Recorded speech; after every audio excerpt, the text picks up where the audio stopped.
Merangkai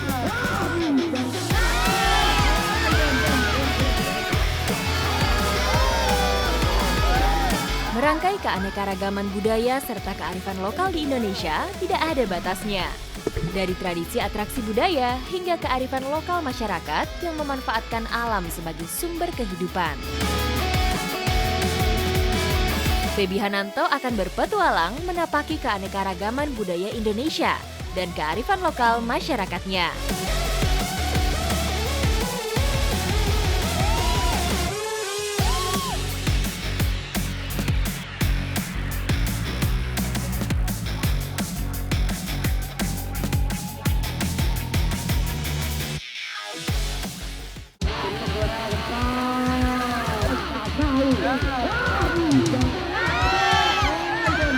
Petualang pertama saya akan dimulai dari Tanah Intan Bulaeng. Ini udah mau mulai ya?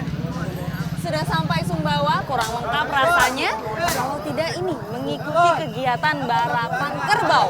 Dan pas kali ini saya lagi melihat mereka lagi siap-siap mau balapan di sana. Ikuti jejak saya, jejak petualang. Barapan kerbau merupakan ajang bergengsi sekaligus prestasi para peternak kerbau yang selalu ada setiap minggu. Atraksi budaya masyarakat Sumbawa ini selalu menyita perhatian masyarakat dari semua golongan. Lokasi barapan kerbau tidak menetap, melainkan berpindah-pindah di setiap desa atau kecamatan.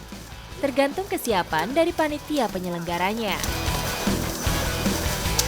Kerbaunya udah mulai berlari dan memang dia untuk menyentuh garis finish harus mengenakan tongkat yang itu. Wah, itu artinya dia pedang. Jadi tongkat di tengah itu namanya saka. Dan kurang lebih berjalan dari ujung sana sampai sini itu 100 meter. Tak hanya mengenai saka, kecepatan kerbau juga menjadi penambah poin. Kerbau-kerbau tangguh dipersiapkan oleh para pemiliknya. Sepasang kerbau disatukan dengan noga atau kayu yang dipasang di pundak kerbau dengan dikendarai seorang joki. Wah, kali ini dia kena sakanya itu di tengah.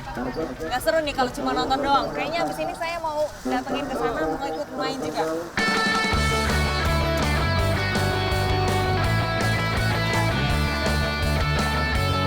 Oh, udah mulai ramai itu kerbaunya. Dan memang ini sensasinya berasa kalau kita udah masuk lumpur, jadi siap-siap aja nih mau cemong-cemongan bareng. Rasa deg-degan tiba-tiba muncul begitu menginjakan kaki di kareng atau pijakan tempat joki berdiri. Untuk berdiri di atasnya juga harus berhati-hati agar tidak mudah terjatuh.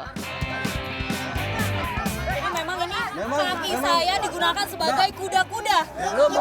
Luar biasa ini rasanya deg-degan sekali.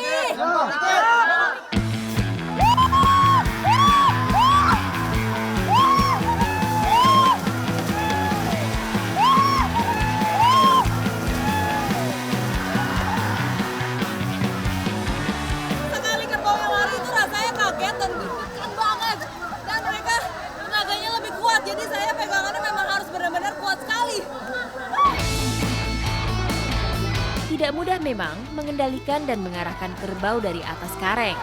Arena yang licin dan berlumpur kadang mengganggu penglihatan para joki, membuat mereka terjatuh termasuk saya.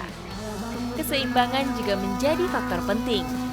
Tak hanya sekadar barapan, tapi juga menguji adrenalin. Meski penuh lumpur, saya masih penasaran untuk mencobanya lagi. Kali ini harus bisa sampai garis finish.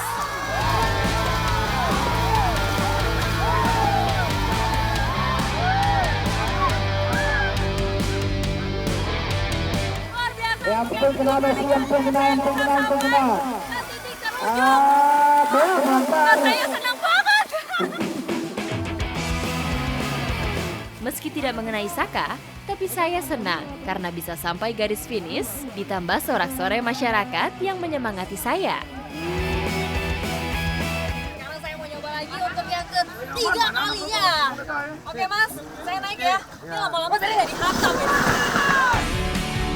Hewan bertanduk ini punya peranan penting sejak dulu, yaitu untuk membantu petani menggarap sawah. Barapan kebo telah mengakar dan menjadi tradisi. terlahir dari budaya agraris yang dimiliki masyarakat Sumbawa. Memang luar biasa ya. Dan ini kerbau-kerbau yang digunakan itu dari usia kecil sampai yang besar, bahkan belasan tahun. Masih dipertahankan sampai sekarang karena memang kegiatannya itu seru sekali. Harus cobain. Ikuti jejak saya, jejak petualang.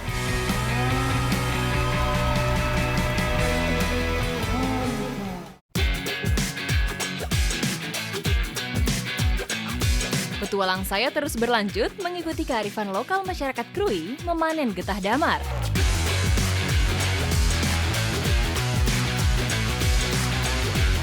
Sebagian masyarakat pesisir barat bergantung hidup dari tanaman damar. Krui di pesisir barat ini terkenal memiliki harta karun. Dan saya bersama Bang Hussein dan juga Bang Dodi ini ingin mencari harta karun itu. Ikuti jejak saya, jejak petualang.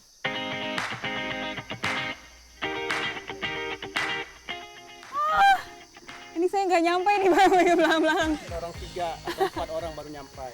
Jadi pohon damar itu memang biasanya ada segitiga-segitiga untuk mengeluarkan getahnya dan bisa untuk pijakan kaki ya Bang ya. Kalau misalnya mau ngambil getahnya ke atas. Budidaya damar memerlukan waktu yang lama. Setelah berusia di atas 20 tahun, damar baru bisa dipanen getahnya. Ini kalau sebesar ini udah berapa tahun nih Bang? Ini nggak kurang dari 150 tahun, bisa lebih. Jadi sebelum kita manjat, kita harus pakai alit atau ambon supaya lebih safety. Alit terbuat dari tali dari rotan yang dianyam sedemikian rupa dengan panjang sekitar 2 meter. Alit diikatkan pada pohon damar sebagai sandaran pemanen atau sebagai tali penyangga untuk memanjat pohon damar. Nah ini dia nih, tembilung. Jadi ini untuk mengambil getahnya supaya tidak jatuh-jatuhan ya Bang ya.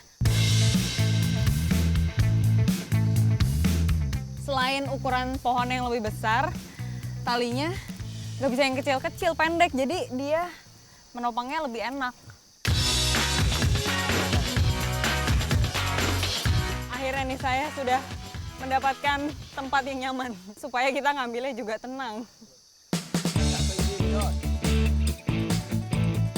Ini kalau yang nggak terbiasa kayak abang-abangnya, saya udah pegel. Kakinya harus nahan karena kaki itu nahannya paling kuat ya Bang ya? Iyalah, tumpuan di kaki. Tumpuan di kaki.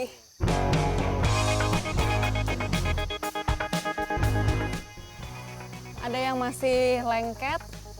Tuh, bentuknya kalau yang udah mengeras itu biasanya udah berapa lama Bang? Udah 1 bulan. 1 bulan udah mengeras. Tapi kalau masih lengket gini biasanya baru 2 minggu. Waktu terbaik untuk panen getah damar mata kucing ini biasanya pada musim kemarau. Dan katanya kalau musim kemarau itu kan dapet cahayanya lebih banyak dibandingkan musim hujan. Kehidupan penduduk pesisir Krui banyak bergantung pada keberadaan repong damar atau sebidang lahan kering yang ditumbuhi beraneka ragam jenis tanaman produktif. Jadi kenapa disebut damar mata kucing? Karena bentuknya itu seperti kristal, terus kalau kena cahaya dia bisa bersinar seperti mata kucing. Kebetulan saya juga pecinta kucing, jadi saya tahu banget. Iya Bang ya. Setiap takik pada pohon damar menghasilkan getah sekitar 1/4 kilogram. Setelah kita ambil getah damar mata kucing ini, harus dibikin luka baru lagi seperti ini supaya bisa menghasilkan getah yang baru sekitar sebulan sampai 2 bulan lagi. Damar mata kucing telah menjadi ikon dari Kabupaten Pesisir Barat. Selain getahnya, pohon damar juga dimanfaatkan masyarakat untuk dijadikan bahan bangunan dan peralatan rumah tangga. Jadi getah damar mata kucing ini selain biasanya dijual oleh masyarakat sekitar, tapi bisa juga digunakan untuk kerajinan. Kira-kira fungsinya untuk apa ya? Saya juga penasaran. Ikuti jejak saya, jejak petualang.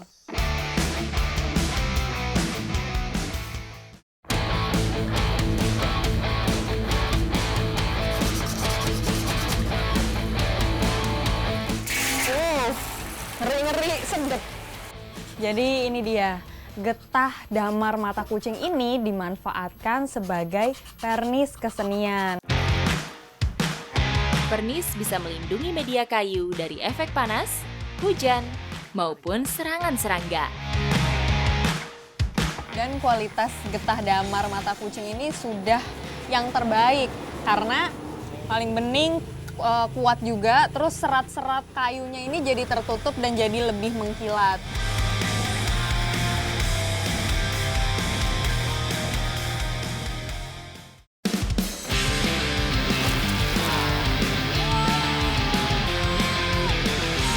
Fenomena alam yang terjadi setahun sekali di Ranuklaka akan menjadi petualang saya selanjutnya dalam mencari ikan.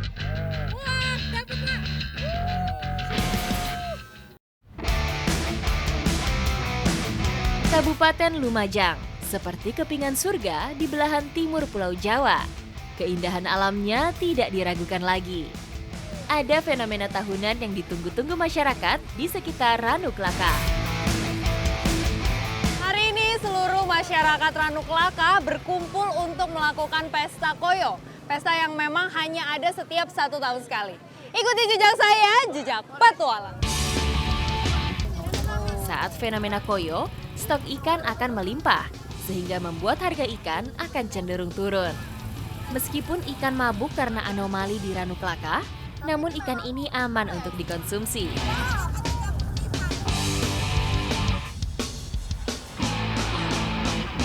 Saya mau ikut naik rakit untuk ke tengah nyari ikan. Fenomena ini biasanya terjadi saat musim kemarau atau puncak musim dingin. Ranuklaka mengandung unsur belerang dari gunung berapi Lemongan, sehingga saat terjadi perputaran air, belerang yang naik akan membuat ekosistem air kekurangan oksigen. Coba, tambah. Tambah aja. Oh iya, itu.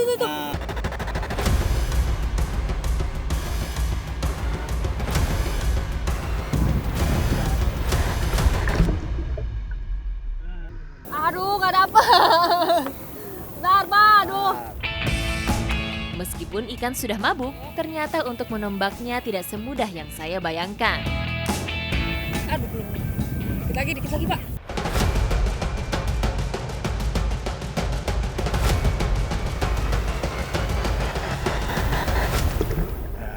Wah, dapet, Pak. Sip. Widih. Mau keluarin ini ikan nih. Ya, dapat 1 ikan. Gila, walaupun kecil tapi saya senang. Harus berburu dengan waktu, karena sinar matahari akan membuat oksigen di danau kembali normal, sehingga akan membuat ikan segar dan kembali bisa berenang. Fenomena ini termasuk peristiwa langka, karena waktu terjadinya tidak dapat dipastikan. Masyarakat hanya merasakan dari penurunan suhu pada hari sebelumnya. Ikuti jejak saya, jejak petualang.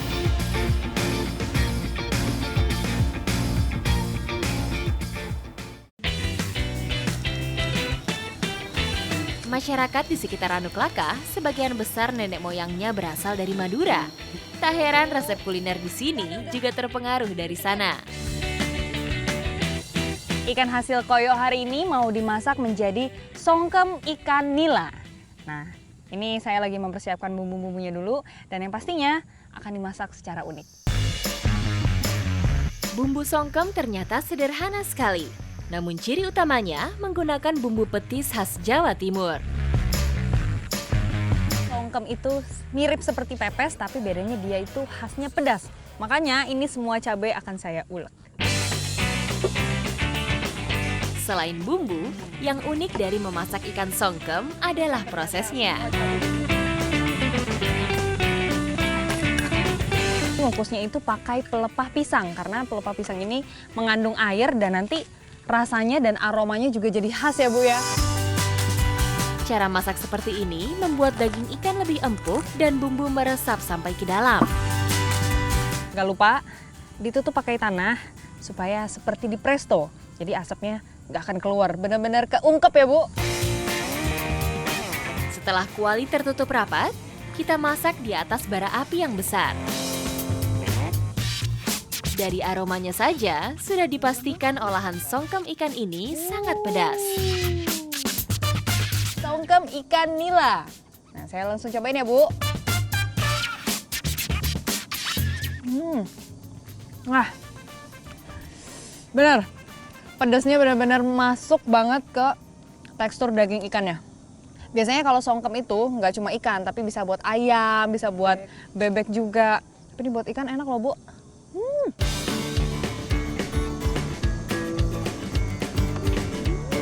Koyo selalu memberikan kehangatan bagi masyarakat di sekitarnya. Ngambilnya bareng-bareng, terus ada proses jual belinya juga ramai-ramai. Sekarang kita merasakan kehangatan dari songkem ikan nila. Jadi makin sip, ya kan Bu?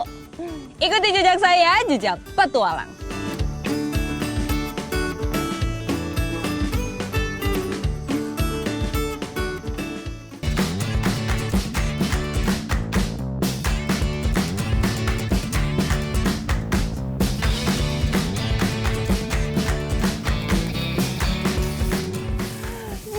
Mana dia? Masih belum dapat juga. Ayo, bingung kan saya lagi ngapain? Sekarang saya sedang mencari kenango. Dia itu sejenis serangga kecil-kecil yang biasanya hinggap di padi atau di rumput-rumput. Ikuti jejak saya, jejak petualang. Petualangan saya berlanjut menyeberang ke Pulau Lombok, tepatnya di Kecamatan Janapria, Lombok Tengah. Mencari kenango salah satu aktivitas warga di waktu luang atau sedang beraktivitas di sawah. Mencarinya biasa dilakukan beramai-ramai supaya cepat terkumpul. Nah, itu dia pasukan kenango. Ibu, Bapak. Dari bentukannya udah mirip seperti saya nih, bawa-bawa saringan. Udah dapat banyak belum, Bu? Kenango, sebutan lain dari walang sangit. Sering hinggap di padi, kemudian mengisap cairan buah padi sehingga padi kekurangan zat hara lalu melemah dan mati. Desa Jango memang memiliki hamparan persawahan yang begitu luas. Tak heran, kenango masih sering dijumpai di sini. Di sisi lain, serangga ini masih banyak dicari karena menghasilkan rasa yang unik ketika diolah. Cari-cari ke kanan, kiri. Memang ini cara mencarinya cukup mudah menggunakan sambar. Nah, ini alat ini seperti ini, tinggal digerakkan ke kanan, ke kiri, nanti dia masuk dengan sendirinya ke sini. Tapi memang besar ya alatnya ini. Wah, udah lumayan ini dapatnya. Ibu, lihat deh. Mana? Nah, wih. Ternyata diserok kanan kiri dapat juga ya. Nah, ini dia hewan yang kita cari. Kenango. Nah, mirip kayak belalang. Terus dari baunya juga angit banget ya, Bu. Iya. Tapi ini enak loh dimakan. Bikin sambal jelut. Aduh.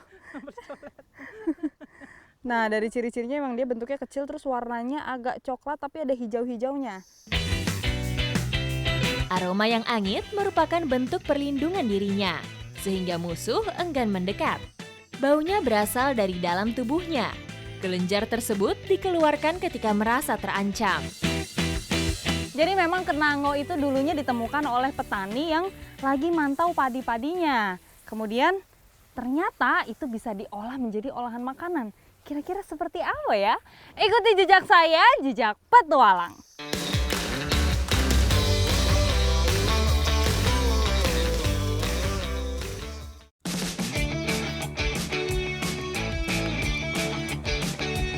Jadi sekarang kenangonya mau dimasak sambal goreng kenango. Tapi sebelum itu dia harus digoreng terlebih dahulu. Apapun makanannya, masyarakat desa Jango terasa kurang lengkap jika makan tanpa adanya sambal. Tidak heran, terciptalah sambal goreng kenango ini. Pengolahannya tidak jauh berbeda dengan membuat sambal lainnya. Penggorengan bertujuan agar teksturnya menjadi lebih garing sekaligus mengurangi aroma angit.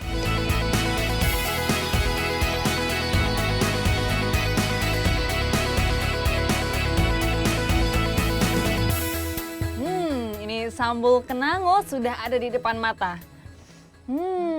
Ini aroma sambal goreng kenango sudah tercium. Mantap ya, Bu.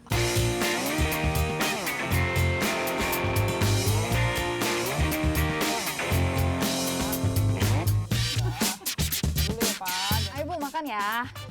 Ini udah lengkap sudah. Ada nasi plus sambal. Kurang tahu tempe aja. Cocol dulu. Nih, daun kemangi.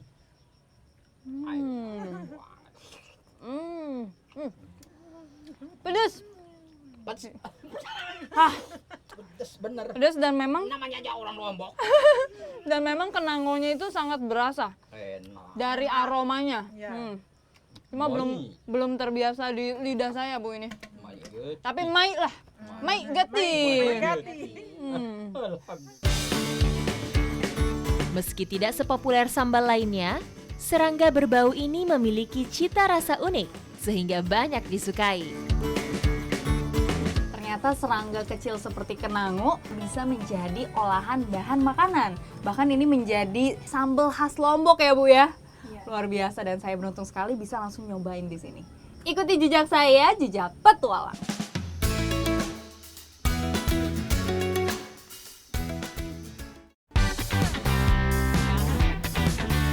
Petualangan saya tidak hanya mencicipi pengganti makanan pokok saja, tetapi juga mau menikmati lauk pauk yang biasa dicari masyarakat Desa Leta sehari-hari. Salah satu aktivitas warga Desa Leta adalah mencari bungkang. Dan nyarinya memang di pinggir-pinggir sungai atau air terjun seperti ini. Ikuti jejak saya, jejak petualang.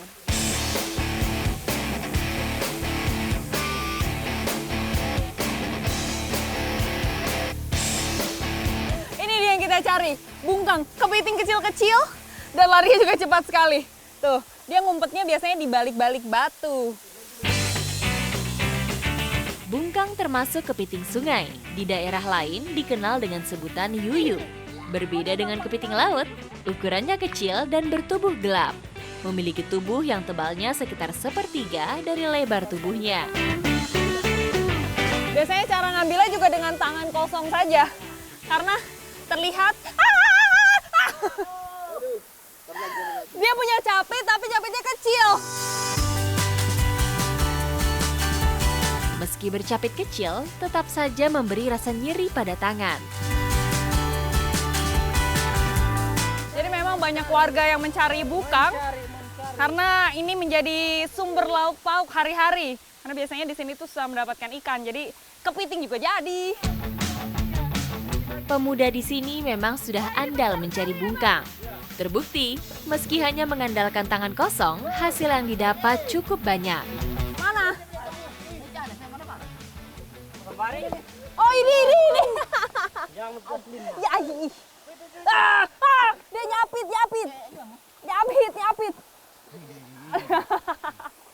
Ini dia. Cepat sekali lari. Ayo mana, Bang? Dingin, jadi pulang aja kita. Ya udah deh, ayo. Ini udah dapat banyak. Habis ini mau kita olah, kira-kira jadi apa ya? Bungkang harus dicuci terlebih dulu untuk membersihkannya dari kotoran. Oh, Abang, ini kepitingnya sudah dicuci.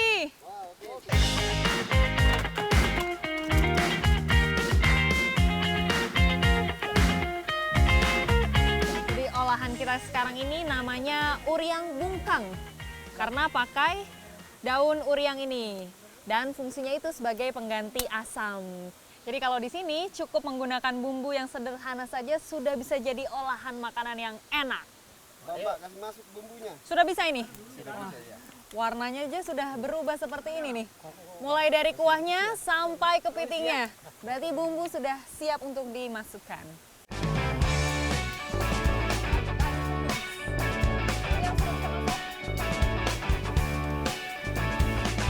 Nah ini daun uriang ini memang mudah didapatkan. Dia tumbuhnya di pinggiran sungai dan di tempat yang berbatu ya.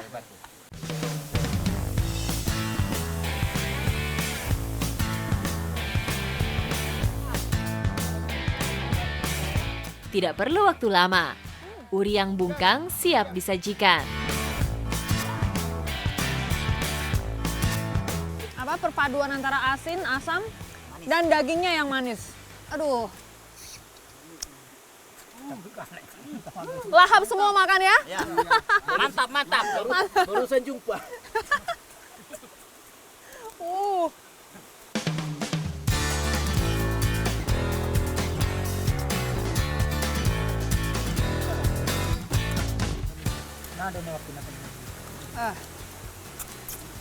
Dia dagingnya sedikit tapi wah mantap sekali nih untuk dinikmati. Apalagi kuahnya itu meresap sampai ke dalam-dalam. Walaupun Desa Leta ini jauh dari kota dan juga pasar, tapi kita tetap bisa menikmati hasil alamnya. Mulai dari hutan, bahkan sampai air terjun seperti ini aja bisa ada yang kita manfaatkan. Banyak sekali kan? Ikuti jejak saya, jejak petualang.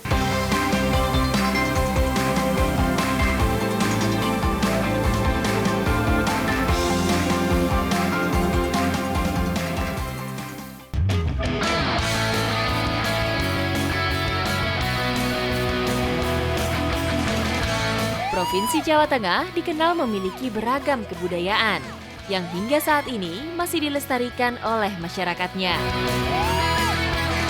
Ini dia permainan ngelarak-belarak. Ngelarak artinya tarik dan belarak artinya pelepah kelapa. Jadi permainan khas Kulon Progo ini narik-narik dari pelepah kelapa ini. Sebelum berpacu dengan belarak, ada beberapa tahap permainan yang harus dilalui. Mulai dari menggiring keranjang bambu hingga menjatuhkan sabut kelapa yang digunakan sebagai alas untuk berjalan.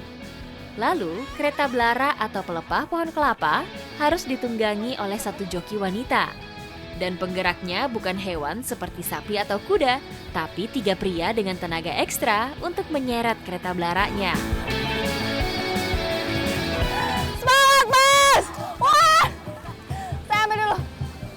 Saya sebagai joki juga harus bisa mempertahankan keseimbangan agar tidak jatuh dan celaka.